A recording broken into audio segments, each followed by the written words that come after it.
In the video to follow, I forgot to address the song Wrapped Around Your Finger, a cover by Under Oath. So if you're counting along to the 12 songs, there will only be 11. The 12th is Under Oath, which drops on the album after Walking on the Moon. It's sort of a fucked up style of like punk, the band, effed up. It's like that style of punk, those kind of vocals, some cool synth sounds kind of seep in. But for the most part, not a good choice of song for this treatment. I think Wrapped Around Your Finger, the lyrics need to hold center stage. I think that's part of the power of the song, and the music kind of has to be a little bit magical, and I don't think this version of this style of punk quite works for it. So that another of the no's that will happen on this album. All right, on to the full review.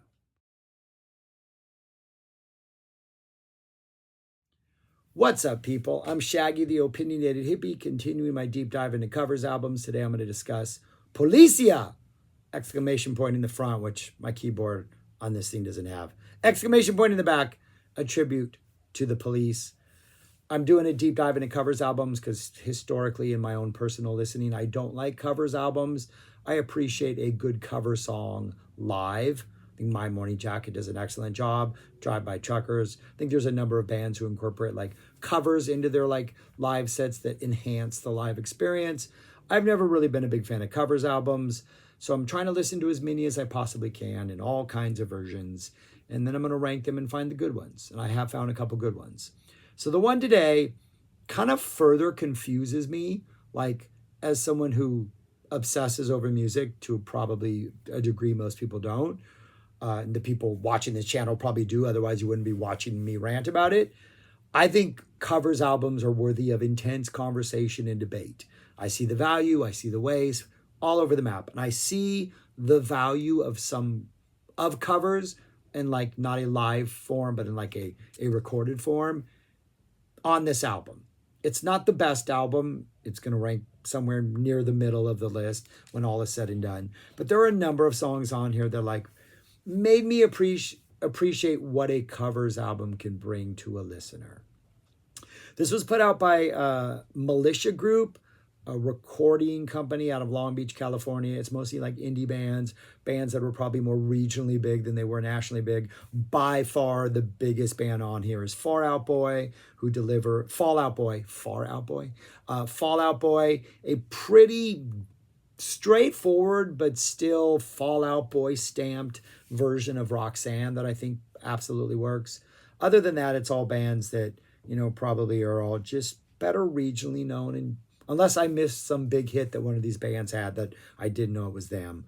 Most of these bands I'm not familiar with.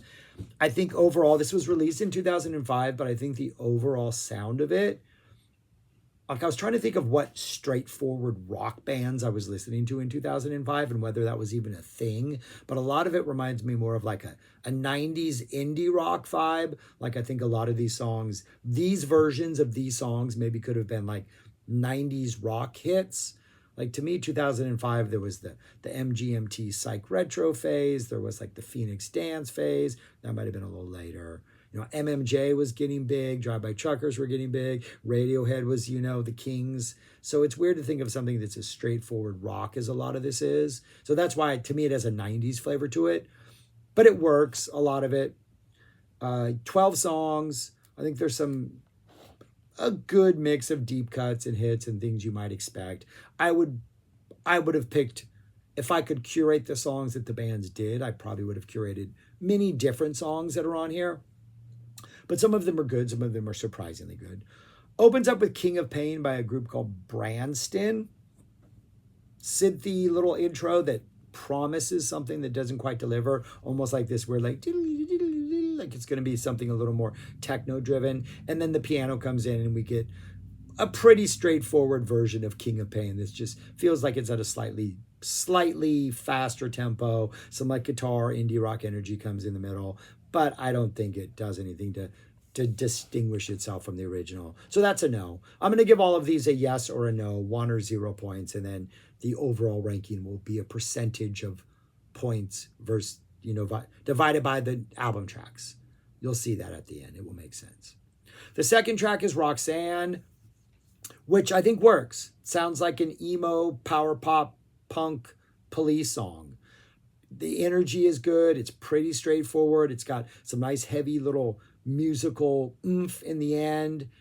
Yeah, straightforward, but I could have heard this on the radio and liked it. I think it would work live. It actually kind of takes Roxanne, and it's still got a pretty much like dun dun dun, but it's a little more dun dun dun dun dun, a little more, Fall Out Boy, but in a good way. If you're not a Fall Out Boy fan. Truth Hits Everybody is next by Motion City Soundtrack. Also pretty straightforward with like little like synth touches and percussion touches kind of sprinkled in. This song, I'm going to give a half. Well, I don't know if I'm going to give a half point to. I'm giving it a no because it really doesn't do too much to distinguish itself from the original. But I think I appreciate the original more because of this. Because I think if they had just recorded this and nobody knew it was the Police and they released it in like the late 90s, early 2000s, I think this could have, got some college radio play, or I don't know, streaming. I don't know what was going on in the 90s. Was there radio play for stuff like this? But I think this could have been like kind of a hit. So it made me appreciate the song more, though I don't think this cover of the song does much for the song.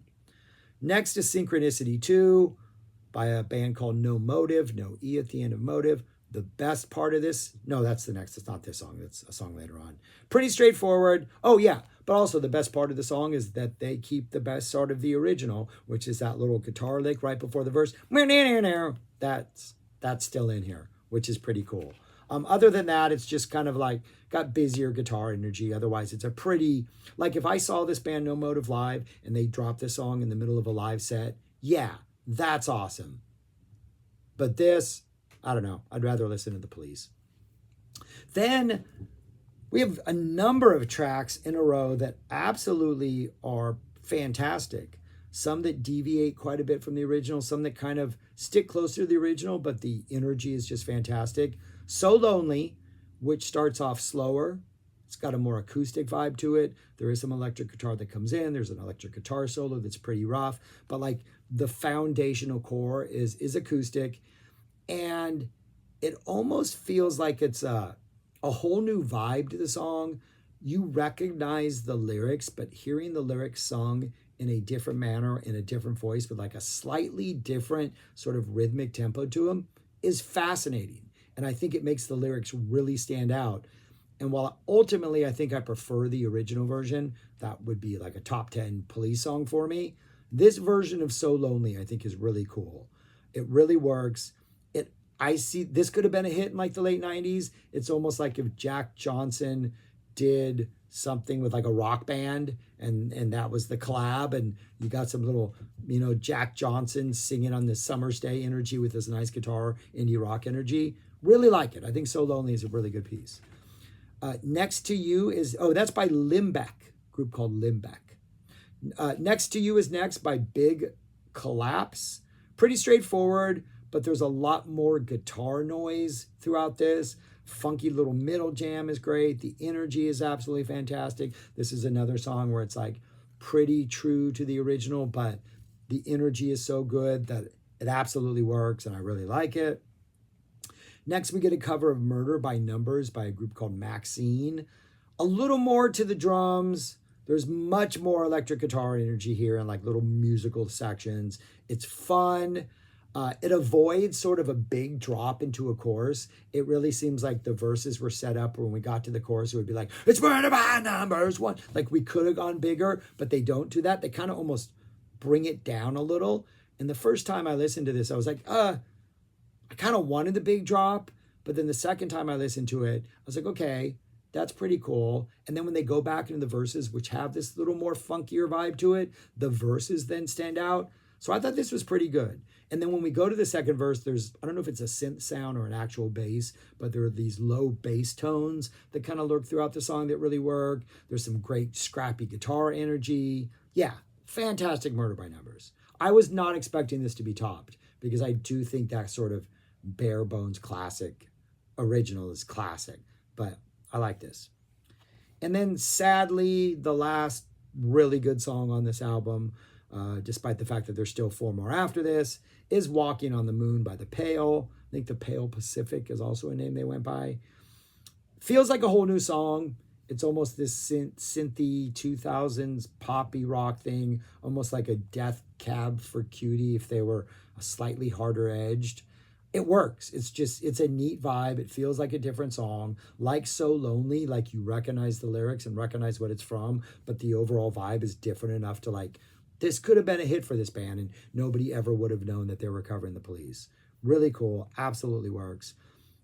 So Lonely might top it a little bit, but Walking on the Moon and So Lonely, I think, are the best 2 tracks on here. And then it closes out with 3 more tracks that kind of really don't do much for me. Every Little Thing She Does Is Magic by Anna Devine. Pretty close to the original. The vocals can't match Sting's, but they do also have one of the best parts of the song, which is that opening little cymbal drop into like the opening of that first chord. It's still there. So that works. It might be the best part of the cover. We get a really super straightforward of Message in a Bottle by Watashi Wa. I mean, just the middle's a little more guitar-y, but straightforward. And then Every Breath You Take, piano, breathy vocals, kind of dramatic. The opening sort of verse, or I think it's the half of the first verse, kind of reminds me of like a Freddie Mercury type. Every breath, like he's gonna take. He's leaning forward and singing, and it's really dramatic, and you know something big's gonna happen. But instead of that, there's like an acoustic band drop. We go into kind of a little softer section for part of it. There's sort of, in the end, there's a little instrumental section where the guitar vibe, like the vamp that it's playing, is pretty cool, but it's not enough to save the song or make it better than the original. By a band called Copeland. And then Message in a Bottle was Watashi Wa, if I hadn't said that. So 12 songs, I think 5 of them work. So that's 42%. And yeah, so out of 42%, if I had to rank it, I would rank it right there. It's a number 16 out of 26, tied with several other cover albums that had 12 songs, but I only like 5. That seems to be a consistent theme so far. So yeah, I'd also could not find other Police cover albums. Are there other Police cover albums out there? Because I was interested in, this had such a, most of these bands kind of sounded alike and definitely seemed of the same genre, era, that kind of like, you can identify them as late 90s, early 2000s. I was interested if there was another Police cover band that anybody knows about that is maybe a more eclectic range of artists, because I do think the Police are open to some good interpretations that only 5 of these songs, not even 5, because Roxanne is straightforward and Next to You is straightforward, that really 3 of them leaned into. So if you know, I'd like to know. Or if you want, I am susceptible to like fresh new things. So if there is a covers album you like that you think I might enjoy, or that you just want to know, drop it in the comments. I may hit that up sooner rather than later, just because, yeah. All right, that's all I got. I'm rambling. Thanks for watching. Let me know your thoughts on this if you check it out, on the Police, all that stuff. Peace. Talk to you later.